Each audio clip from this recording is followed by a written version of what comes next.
మా latest videos కోసం మా ఈ తెలుగు న్యూస్ ఛానల్ సబ్స్క్రైబ్ చేసి గంట సింబల్ యాక్టివేట్ చేసుకోండి. బుధవారం మందార ఆకులతో ఇలా చేస్తే తరతరాలకు తరగని సంపద మీ సొంతమవుతుంది.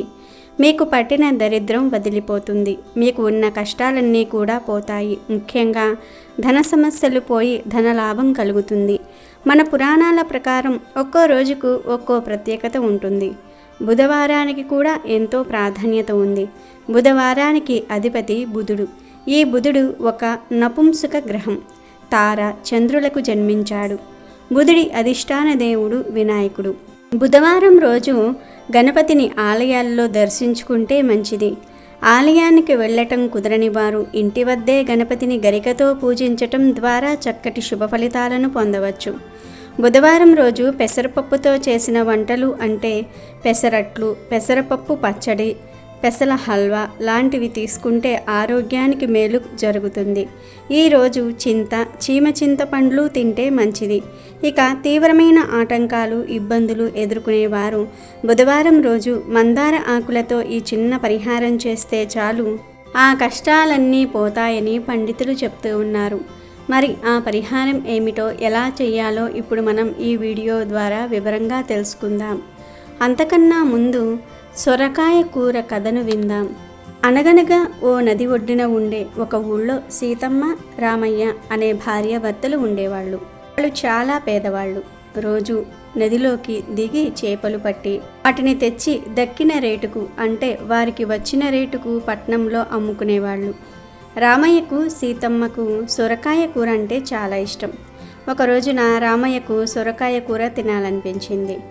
ఇవాళ సొరకాయ కూర చేసుకుందాం, నేను ఈ చేపలు మార్కెట్లో ఇచ్చేసి సొరకాయ తెస్తాను అని 3 పెద్ద పెద్ద చేపలు పట్టుకుని పట్నం వెళ్ళాడు రామయ్య. అయితే ఆ రోజున సొరకాయలకు గిరాకీ ఎక్కువ ఉంది. సొరకాయల వాళ్ళెవ్వరూ ఇతని చేపలు అక్కర్లేదన్నారు. చేపలు అమ్మితే వచ్చే డబ్బు ఒక్క సొరకాయకు కూడా చాలట్లేదు. దాంతో చిన్నబోయిన రామయ్య తన చేపల్ని ఏం చెయ్యాలా అని ఆలోచించాడు. ఆ ఊరి రాజుకు చేపలంటే చాలా ఇష్టం. తను చేపల్ని తీసుకుని వెళ్ళి రాజుగారికి బహుమతి ఇస్తే తన సంతోషపడి ఏం కావాలి అని అడుగుతాడు. అప్పుడు తను 2 సొరకాయలు ఇప్పించండి మహారాజా అనవచ్చు అనుకుని వాటిని తీసుకుని వెళ్ళి రాజుగారి ముందు పెట్టాడు రామయ్య. అయితే ఆ రోజు యువరాణి పుట్టినరోజు. అందరూ ఆ పాపకు ఏవేవో బహుమతులు ఇస్తూ ఉన్నారు. రాజుగారు, యువరాణి చేపలనైతే తీసుకున్నారు కానీ బదులుగా రామయ్యకు ఏమీ ఇవ్వలేదు. రామయ్య చాలా బాధపడ్డాడు. విచారంగా ఇంటికి బయలుదేరాడు. బయట ఉన్న కాపలా వాళ్ళు అతని ముఖం చూసి సంగతేంటి అని అడిగారు. రామయ్య తన గోడంతా వెళ్ళబుచ్చుకున్నాడు. అయ్యో, ఎంత పైన అయ్యింది, ఇవాళ ఆ పాప పుట్టినరోజు కదా, అందరికీ భోజనాలు పెడుతూ ఉన్నారు. చూడు, అక్కడ సొరకాయ కూర వేస్తూ ఉన్నారు. నువ్వు అక్కడే భోజనం చేసి పో, కనీసం ఆ కోరిక కొంతైనా తీరుతుంది అన్నారు వాళ్ళు. రామయ్య పోయి అందరితో పాటు భోజనం చేశాడు. సొరకాయ కూర చాలా బాగుంది. 3-4 సార్లు వేయించుకొని తిన్నాడు కూడా. తనకైతే తృప్తి అయ్యింది. కానీ తన భార్య అయిన సీతమ్మకు ఏమీ లేదే అనిపించింది. తనకు కొంచెం కూర తీసి తన గిన్నెలోకి వేసుకొని లేచి వెళ్ళి చెయ్యి కడుక్కున్నాడు. అక్కడే బయట నిలబడి ఉన్నది రాజకుమార్తె. రామయ్య చేసిన పని చూస్తూనే ఉంది. అతన్ని పిలిచి ఏంటి తీసుకువెళ్తున్నావు అని అడిగింది. నా భార్యకు సొరకాయ అంటే చాలా ఇష్టమమ్మా, తన కోసం కొంచెం సొరకాయ కూర పెట్టించుకున్నానమ్మా అన్నాడు రామయ్య తన గిన్నె చూపిస్తూ. ఆ పాప అతనికేసి ఒక్క క్షణం చూసి నవ్వి, అంత ఇష్టమైతే ఒక సొరకాయే ఇప్పిస్తానుగా, ఆగు అని సేవకులతో చెప్పి ఒక మంచి సొరకాయను తెప్పించి ఇచ్చింది. అంతేకాక గిన్నె నిండుగా సొరకాయ కూర పెట్టి పంపించింది. రామయ్య మబ్బుల్లో తేలిపోతున్నట్లుగా నడిచి గబగబా ఊరు చేరుకున్నాడు.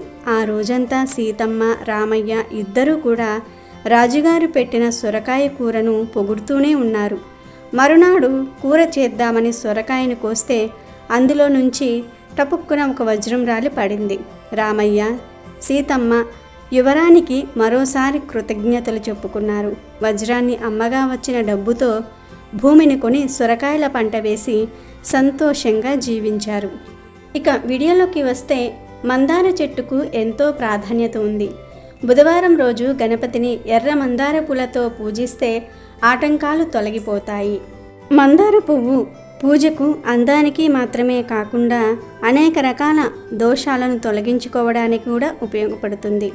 మందార పువ్వు పూజకు అందానికే మాత్రమే కాకుండా అనేక రకాల దోషాలను తొలగించుకోవడానికి కూడా ఉపయోగపడుతుంది.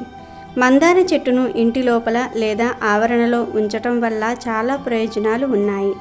ప్రధానంగా మనకు తెలియని వాస్తు దోషం ఏదైనా ఉంటే దాన్ని మందార చెట్టు నివారిస్తుందని పండితులు అంటూ ఉన్నారు.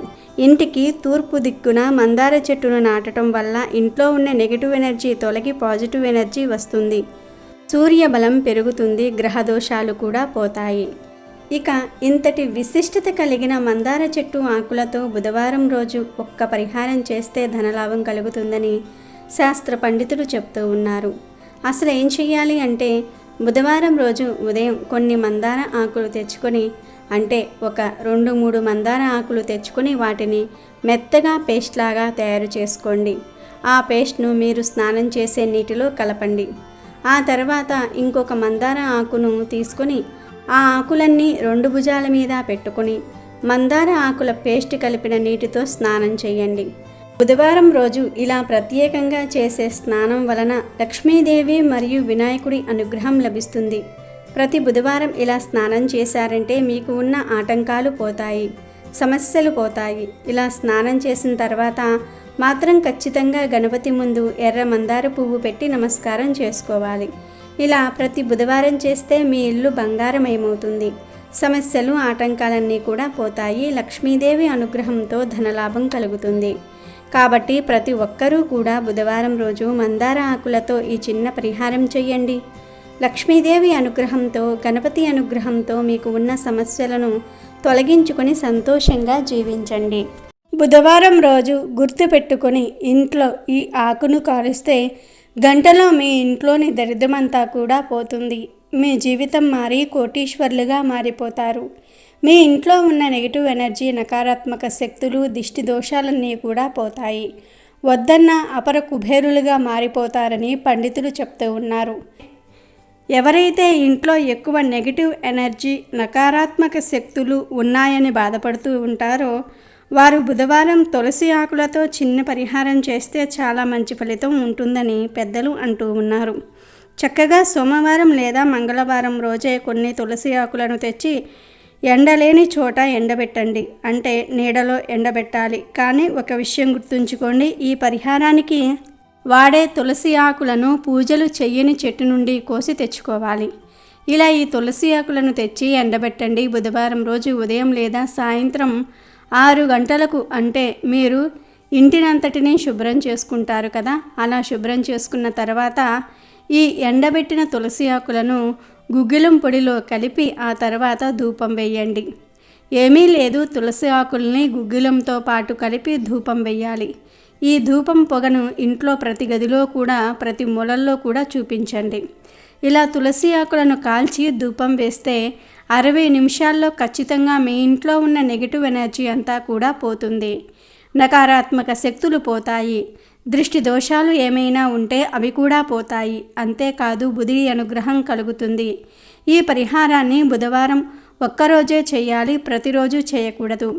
అంటే మీరు తులసి ఆకులతో ధూపం యొక్క బుధవారం రోజు వేస్తే సరిపోతుంది. లక్ష్మీ అనుగ్రహం లభిస్తుంది. ఎందుకంటే తులసి ఆకులు శ్రీమన్నారాయణుడికి ఎంతో ప్రీతికరం. ఇలా ఇంటి నిండా కూడా తులసి ఆకులతో ధూపం వేస్తే శ్రీమన్నారాయణుడు సంతృప్తి పొంది లక్ష్మీ అనుగ్రహాన్ని ప్రసాదిస్తాడు. ముఖ్యంగా ఎవరైతే విపరీతమైన ఆర్థిక సమస్యల వలన ఇబ్బందులు ఎదుర్కొంటూ ఉన్నారో వారు ప్రతి బుధవారం రోజు క్రమం తప్పకుండా ఇలా తులసి ఆకులను కాల్చి ధూపం వేస్తే చాలా త్వరగా ఆ సమస్యల నుండి బయటపడే మార్గం తెలుస్తుంది. అప్పులు ఉన్నా తీరిపోతాయి. ఈ పరిహారం అన్ని రకాలుగా కూడా ఉపయోగపడుతుంది. ఆడవారు, మగవారు ఎవరైనా సరే ఈ పరిహారం చేసుకోవచ్చు. ఎలాంటి తప్పు లేదు. మరి విన్నారు కదా, మీరు కూడా బుధవారం రోజు తులసి ఆకులతో ఈ చిన్న పరిహారం చేసి తులసి ఆకులతో ధూపం వేసి మీ దరిద్రాన్ని తొలగించుకొని ఆనందంగా, సంతోషంగా జీవించండి. వీడియో నచ్చితే లైక్ చేయండి, షేర్ చేయండి, బట్ సబ్స్క్రైబ్ చేసుకోవడం మర్చిపోవద్దు.